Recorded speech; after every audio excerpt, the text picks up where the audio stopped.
ఏంట్రా ఎందుకు వచ్చావు నా మీద? రెండు ట్రీట్స్ తిన్న తర్వాత కూడాను బాల్కనీలో ఒరే నువ్వు ఎంత ఉన్నా నీకే కోపం ఉంటే నాకెంత ఉండాలిరా? నేను ఇవ్వను అదిగో అందులో ట్రీట్స్ ఉన్నాయి అడుగుతున్నాడు. నేను ఇవ్వను. రెండు తిన్నావా? రెండు సరిపోలేదా?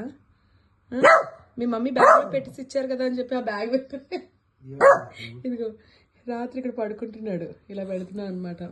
దానికి కేజ్ కావాలంట. ఆ బెడ్లో దాని బెడ్ వేసి పడుకుంటున్నాడు ఇందులో. దొంగ నేను ఇవ్వను.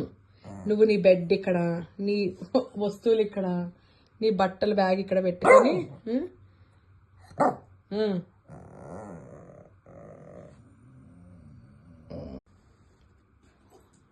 మార్నింగ్ ఎంత అయింది? 6 అయిందా?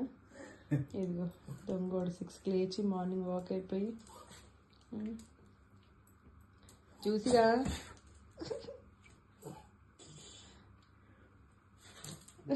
అడగల వద్దంట. చిన్న పంది పిల్లలా ఉన్నారు. ఫారెన్ కంట్రీస్ లో పంది పిల్లలు ఉంటాయి చూడు చిన్న పంది పిల్లలు. అరే నువ్వు నిజం చెప్పరా? నువ్వు కుక్క పందిరా? చిన్న పిగ్లెట్ కదా నువ్వు. నిజం చెప్ప. తెల్ల పిగ్లెట్స్ ఉంటాయి చూడు క్యూట్ గా పింక్ మూతేసుకొని. ఇడు నువ్వు ఏ లండన్ నుంచో యూకే నుంచో ఆస్ట్రేలియా నుంచో చిన్న పిగ్లెట్ వచ్చావు కదా నువ్వు. నిజం చెప్పు, నాకు నిజం చెప్పు. మీ మమ్మీ వీళ్ళ మమ్మీ వీడికి గౌతమ్ పిల్ల అని చెప్పేసి ఇచ్చి నువ్వు పిల్లి అనుకొని గౌతమ్ తీసుకురా. నువ్వు పంది పిల్లవరా నువ్వు? అవునే కదా, నువ్వు చెప్పు. ఓహో ట్రీట్ కావాలంటే అడుగుతున్నాడు.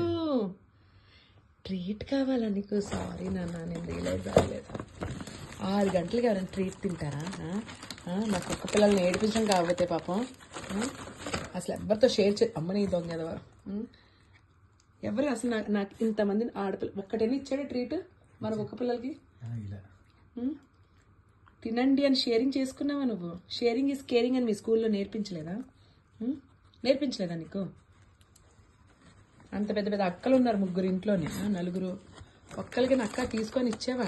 నువ్వే తింటున్నావు బ్యాగ్ దాచుకొని. కొంతమంది ఉంటుంది చూడు హాస్టల్లోని, ఇది నాది నేను ఎవరికి ఇవ్వను అన్నట్టు. ఇప్పుడు నాన్న ఒక ట్రీట్ ఫెనీకి ఇద్దామా ఒకటి? రే